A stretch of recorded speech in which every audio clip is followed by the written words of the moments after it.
مرحبا بكم في غطسة عميقة جديدة. موضوعنا اليوم عن التضحية في الحب. موضوع شائك شوي. جدا.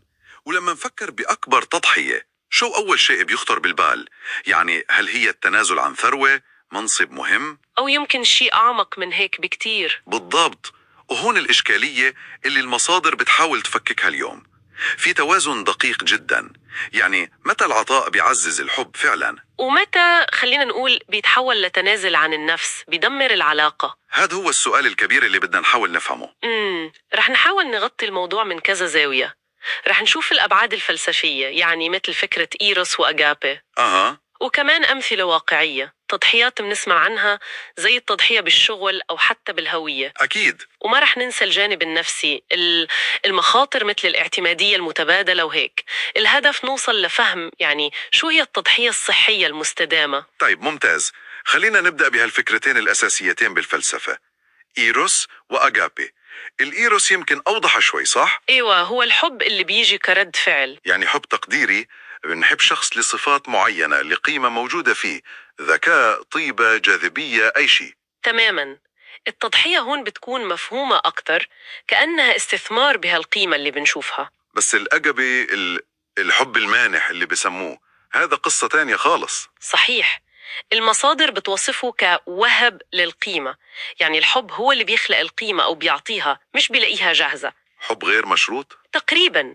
المثال الأعلى للتضحية يمكن، بس هون النقطة المثيرة للاهتمام وشوي خطيرة، اللي هي فكرة الأجبة هاي بالرغم من مثاليتها لو طبقناها حرفيا بعلاقاتنا ممكن تكون مدمرة. كيف يعني؟ التضحية المطلقة، العطاء بلا حدود، بيحتاج شخص عنده تقدير ذات عالي جدا، ثقة بالنفس قوية، قوة داخلية حقيقية. لكن لو الشخص بيعطي من مكان نقص، من فراغ داخلي، أو من حاجة للشعور بالقيمة من خلال الآخرين، هون بصير الخطر. بالضبط. هالعطاء بيتحول بسهولة لشيء اسمه اعتمادية متبادلة أو codependency. الشخص بيعطي مش لأنه مليان وحابب يشارك، لا، بيعطي لأنه محتاج للطرف الثاني عشان يحس بقيمته. فهمت.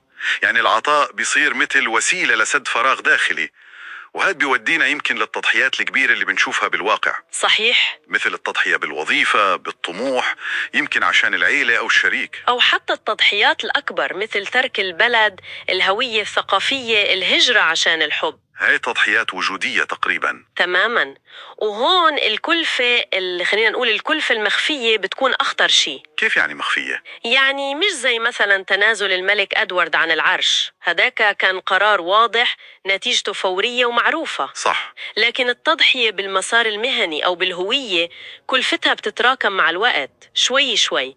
ممكن تبدأ بشعور بسيط بالإحباط، تكبر وتصير ندم حقيقي، غضب مكبوت جوا الشخص، إحساس بالضياع جوا العلاقة نفسها. يا لطيف. فإذا ربطنا هاد بالصورة الأكبر، منلاقي إنه التضحية الأخطر اللي ممكن تسبب أكبر قدر من الندم بعدين هي اللي بتمس جوهرنا كأشخاص، مين إحنا. وهون بتبرز أهمية التوازن. المصادر بتشدد كتير على فكرة إنه حب الذات مش أنانية أبداً. بالعكس، هو الأساس، هو الشرط. العطاء صحي، والتضحية الحقيقية مش سذاجة أو ضعف. لا، هي قرار واعي. بس السؤال، وين الخط الفاصل؟ كيف نعرف إنه هاد تضحية صحية ومش مدمرة؟ بالضبط. الخط الفاصل هو بوضع حدود صحية. الحدود هاي مش جدران بتعزلنا، لا، هي أشبه بإطار بيحمي هويتنا، بمنعنا نضيع أو نختنق جوا العلاقة. وبتحمي العلاقة كمان. أكيد.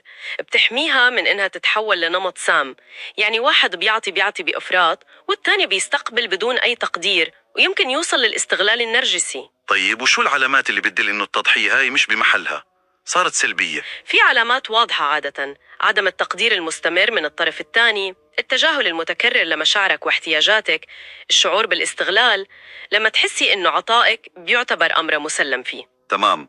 طيب إذن التضحيات الكبيرة ممكن تكون مدمرة، والأغابي المطلق فيه خطورة. كيف ممكن نعيد تعريف أكبر تضحية بطريقة تكون بناءة وصحية؟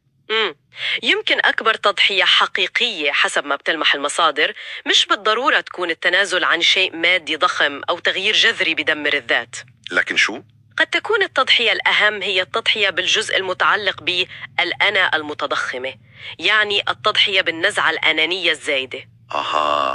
يعني قصدك التضحية مش حدث كبير ودرامي بيصير مرة واحدة، قد ما هي ممارسة مستمرة يومية؟ بالضبط. يعني التضحية مثلا بالرغبة الدائمة أن نكون الصح بالنقاش، التضحية بالحاجة للسيطرة على كل شيء، التضحية بالتوقعات العالية والغير واقعية من الشريك، تماماً هيك. التخلي عن شعار أنا أولا أو يا أنا يا الفوضى لصالح فكرة نحن معا ونريد الاستمرار. بالضبط، هاي هي التضحية اللي بتبني علاقة قوية ومستدامة على المدى الطويل، وهي بتحتاج وعي ذاتي عالي، وقدرة على العطاء.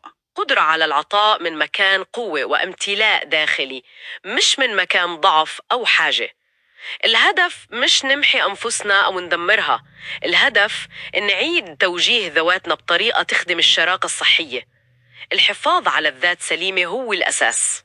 جميل جدا، ونترك المستمعين مع هالفكرة يتأملوا فيها شوي. بعيدا عن التضحيات الدرامية الكبيرة، شو هي التضحيات اليومية الصغيرة اللي بنقدمها المتعلقة بالأنا؟ مثل شو؟ مثل التنازل أحيانا عن الإصرار إنه رأينا هو الصح دائما، التخلي عن الحاجة للتحكم بكل تفصيل صغير، تقبل فكرة إننا مش دائما صح. هاي الأشياء الصغيرة كيف ممكن نمارسها بوعي أكبر كل يوم حتى نبني الحب ونحافظ عليه؟ سؤال مهم للتفكير.